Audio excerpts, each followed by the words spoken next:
Hello everyone, I'm Hiba. Today I will be taking your paper British Literature Early 20th Century. Your course code is BEGC112. Okay, as you know, this paper consists of 4 blocks. 4 ബ്ലോക്സുകളായിട്ടാണ് ഇത് തരംതിരിച്ചിട്ടുള്ളത്. അതിൽ തന്നെ 4 യൂണിറ്റുകളും ഉണ്ട്. Okay, നമുക്കറിയാം British ലിറ്ററേച്ചറിനെ പല പീരീഡുകളാക്കി തിരിച്ചിട്ടുണ്ട്.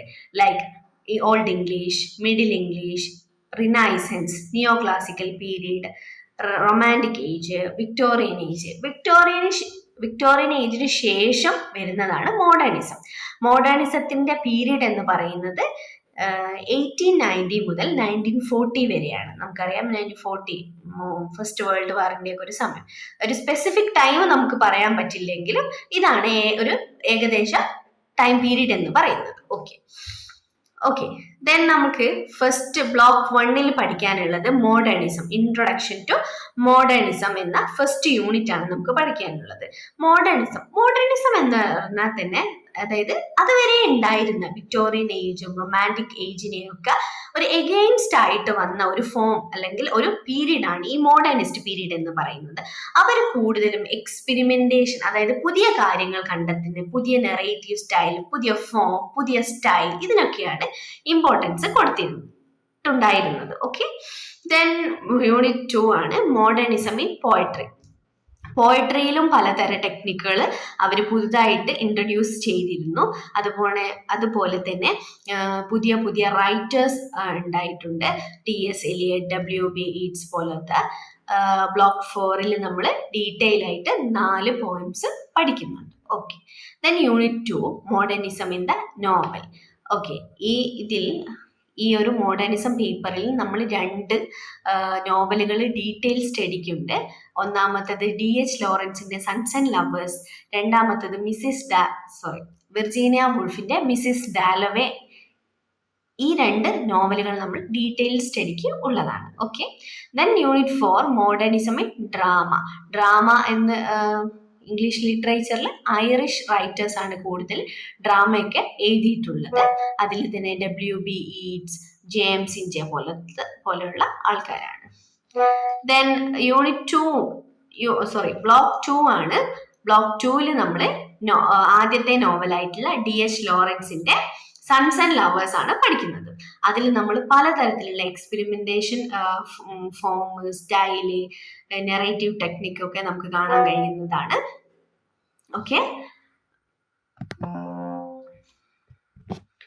ഈ നോവലിലൂടെ നമ്മൾ ആ സമയത്ത് യൂണിറ്റ് 1 നമുക്ക് പഠിക്കാനുള്ളത് early 20th century British novel, social and cultural context. ഈ നോവലിലൂടെ അന്നത്തെ സോഷ്യലും കൾച്ചറലും ആയിട്ടുള്ള കോണ്ടെക്സ്റ്റുകൾ നമുക്ക് കാണാൻ കഴിയും.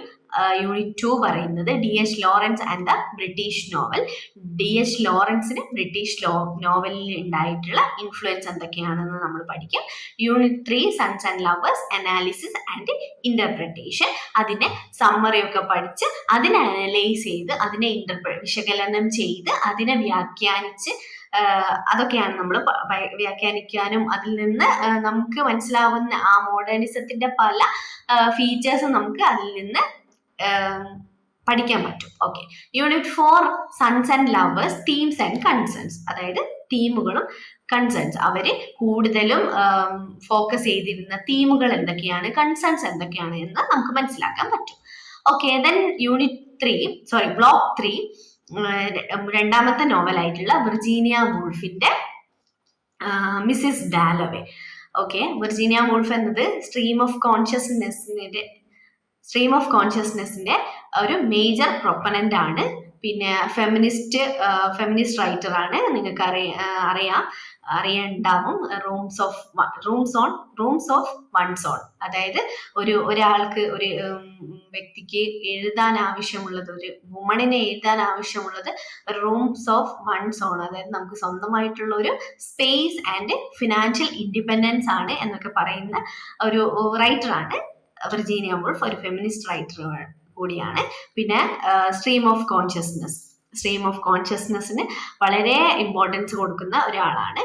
അതായത് സ്ട്രീം ഓഫ് കോൺഷ്യസ്നെസ് മീൻസ് എന്താണ് stream of consciousness?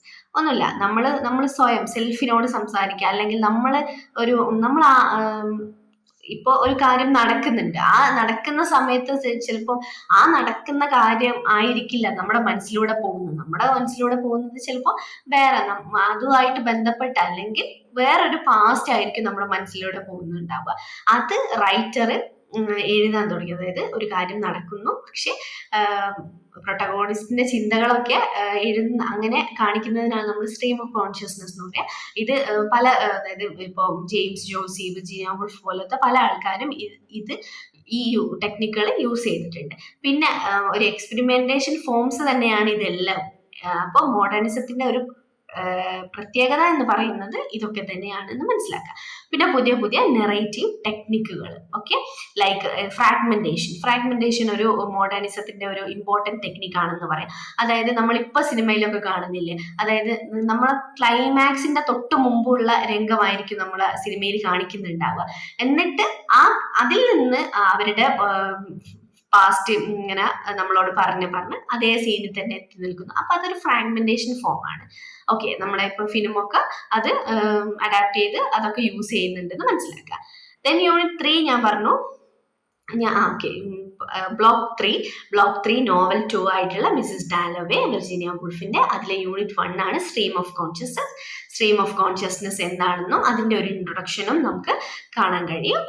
Then unit 2 Virginia Woolf as a novelist. Then unit 3 Mrs Dalloway, അതായത് Mrs Dalloway analysis and interpretation. ഇതിലാണ് നമ്മൾ സമ്മറി പഠിക്കുന്നുണ്ടാവുക. Then unit 4 Mrs Dalloway themes and concern. അതിലെ തീമുകൾ എന്തൊക്കെയാണ്, എന്തൊക്കെ concerns ഉണ്ട് എന്നൊക്കെ നമ്മൾ പഠിക്കും. അടുത്ത ബ്ലോക്ക് എന്ന് പറയുന്നത് ബ്ലോക്ക് 4 ആണ്. അതിൽ നമ്മൾ 4 പോയംസ് ആണ് പഠിക്കുന്നത്. ഒന്നാമത്തെ പോയം WB ഇറ്റ്സിന്റെ ദ സെക്കൻഡ് കമ്മിങ്, രണ്ടാമത്തേത് TS എലിയറ്റിന്റെ ദ ജേർണി ഓഫ് മജേ, മൂന്നാമത്തേത് WH ഓഡന്റെ ദ അൺനോൺ സിറ്റിസൺ, നാലാമത്തെ പോയമാണ് ദ സ്റ്റീഫൻ സ്പെൻഡറുടെ I think continually of those who were truly great. ഈ 4 പോയംസ് നമുക്ക് ഡീറ്റെയിൽഡ് സ്റ്റഡിക്കുള്ളതാണ്, അപ്പോൾ ഇമ്പോർട്ടൻ്റ് ആണ്. അപ്പോൾ ഇതൊക്കെയാണ് ബ്രിട്ടീഷ് ലിറ്ററേച്ചർ ഏർലി 20th സെഞ്ചുറിയിൽ നമുക്ക് പഠിക്കാനുള്ള chapters. I hope you will understand the class. Thank U.